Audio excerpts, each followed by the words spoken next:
Welcome back to the channel. This week, I'm headed to Chicago and I'm taking a Kodak M35 with me.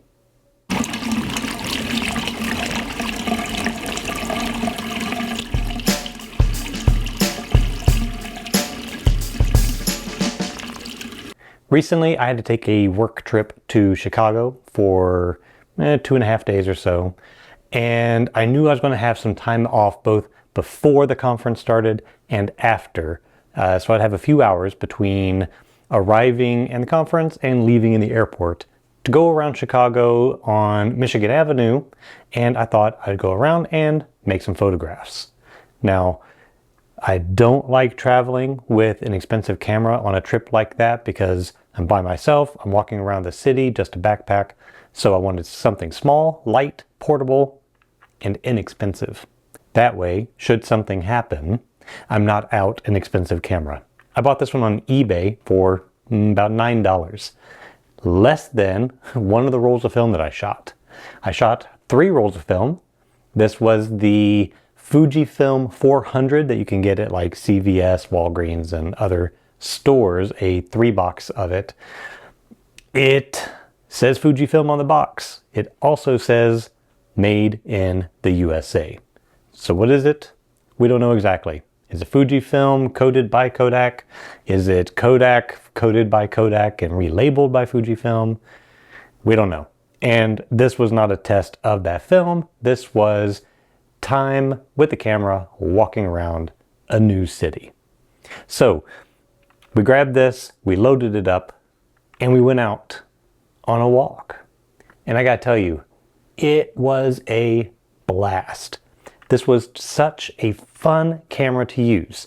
Now, those of you unfamiliar with this camera, it is just a cheap Chinese-made camera that is basically a disposable camera, but you reuse it. So it has a single element plastic lens, no coatings, no shutter speed selection, no aperture selection. You just load it up, shoot, wind, and go. So all the controls you have: shutter, wind to the next frame, shutter. That's it. You rewind when you're done. There is an unlock button for the roll of film. It does have a AAA battery inside, so you can use a flash, but there's no meter. That's it. The manual says 200 or 400 speed film. I'm shooting a 400 speed film, and that was fine for fully sunlit areas, but for shadow and shaded areas, there was quite a bit of underexposure. So I either should have used the flash, but outside that really wouldn't have reached very far. So really an 800 speed or even a 1600 speed probably would have been more appropriate for some of the heavily shaded areas in this urban setting. The sun was out, it was a sunny day, but the shade is just so heavy with such tall buildings close together like that. But otherwise, it was a lot of fun. The cameras, you can find them all sorts of different brands out there. This one, it has the Kodak brand, but it was marketed by Sino-Promise. So the Chinese company that took over the RA4 division and the Kodak Chemical division, which is kind of in flux right now because Sino-Promise did recently file for bankruptcy. We don't know how that's going to play out in the larger market. We don't know what's going on with everything.